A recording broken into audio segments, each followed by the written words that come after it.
আর কিছু ছাড়ো নিচে ছাড়ো। আমি তো তোমার জামাই নাকি? তোর জামাই মায়ের বাপ আর তোর কলার আমি পরে ছাড়বো।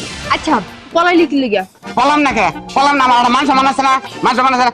তোমরা ব্যক্তি ঘর যায় থাকি, তোমরা যা মনে তাই করাও, তোমরা ব্যক্তি করাও। তোমার ওই চাচা হসুর হ্যাঁ তোমার টয়লেট সাফ করে জানাবো।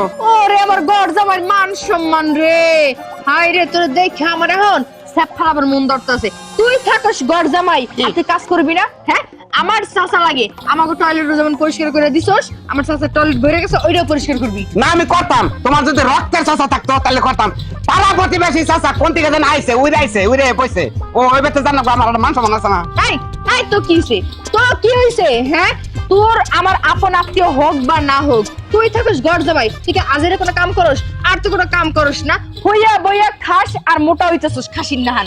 যা তাহলে ছয়বার বংশ মধ্যে বিয়া বইতি, ছয়বার বংশ আমি কি ছয়বার বংশের ফলা? ছয়বার বংশ আই বানর তোর যে একটা কিক মারমু না, আর একটা কথা কইলে বুঝছ নাই, গড় জামাইর কথা কইতে হয় সব সময় নরম সুরে, এত উত্তেজিত হইতে হয় না। এত কথা না বাড়াইয়া ল তুই শামিমের গায়ে বললি, শামিমের আই বানরের বাচ্চা মাইতে দেখে কি করব? আয় কিরে মা, এই হনুমানের বাচ্চারা কোন থেকে ধরে নিলি? সালাম কোন আলাইকুম। থেকে আবার তোমার দেখে চাচা দৌড়ে পলাইছিল, গেটটিরা দৌড়ে আমি তোমার কাছে নিয়ে এসেছি। আচ্ছা এই হুমুন্দের ফুলা কাম করে খাইতে কি কষ্ট হয়? তাই না তো তো গাল বেরেন কেন নিগে? এই সব গড় জামাই আমার চাচা যা করবো তাই সহ্য করবি। চাচা আপনারা নিয়ে যাচ্ছে, এই গড় জামাইরা আপনি নিয়ে যান, আপনার টয়লেট না আরো যদি কোনো কাজ কাম থাকে সেইগুলোও করাইবেন, প্রয়োজন পড়লে কাকির ছায়া ব্লাউজ দোয়াইবেন, আপনি জাঙ্গিয়া পর্যন্ত দোয়াইবেন। হ্যাঁ হ্যাঁ হ্যাঁ। বাড়ির ব্যক্তিরে হোসাবান আমার এটা হোসাবান আমার আতো ভালো। তো জামাই পারবো কি? অবশ্যই পারে, না পারলে মানজার মধ্যে মেকআপ করে একটা লাথি মারবেন। টাকিত ফেলা দিব। হ্যাঁ জামাই 500 ফিট লম্বা, গভীরতা হলো 20 ফিট, বুঝছো কি? বড় মনে করো যে 3টা ঘরের সমান টাঙ্কিটা, এটা ভরে গেছে কেডা তুমি একদিনে পরিষ্কার কি পড়ছে? হ্যাঁ বলে ময়লা আবর্জনা। সমস্যা নাই, পারবে পারবে পারবে, হুইয়া হুইয়া খায় দাও না, শরীর ধরে বানাইছি কি। যাও হ্যাঁ শ্বশুর তোর বাড়ি। শামিম রে কল মারো, চাচা হসুরের সামনে মারলি তুই। তুই যাবি নাকি তোর আরো কটা দিমু গাছালি? চলো জামাই চলো চলো। আপা এটা কথা আমরা কোন এটা কথা কই খাল টাইনে মেলা করছেন আপনি। না মাইয়া যেমনে নিয়ে সামনে তুই নিয়ে যাবি। কিরে মা, হ্যাঁ চাচা ঠিক কথা নিয়ে যান। না আর এটা কথা তুমি কল এক ব্যানি কাম করলা না। আরে আমার হ্যাঁ গরজামাই লাগে আইন আবার বিয়াইনি।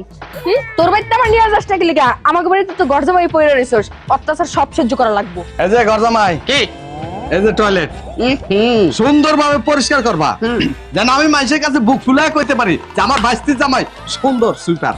এটা মধ্যে কি সাগো করেন না পাতেন খালি গন্ধ করে দেখি। আরে এটা তো তোমার কাম, তুমি পরিষ্কার করবা।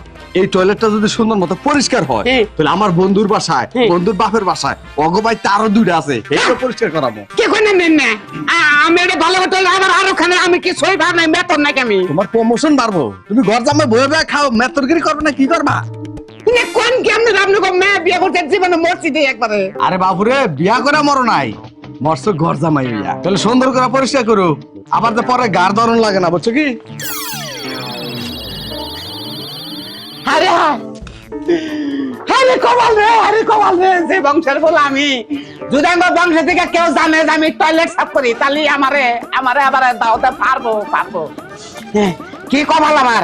আপনারা জীবনের যদি কোনো ঘর জামাই থাকেন, আমার না গেলে নেক্সট ঘর জামাই থাকেন না, ইডুকা পাওয়ার দেন, পাওয়ার দেন মানবো, তাছাড়া মানবো না জীবনে।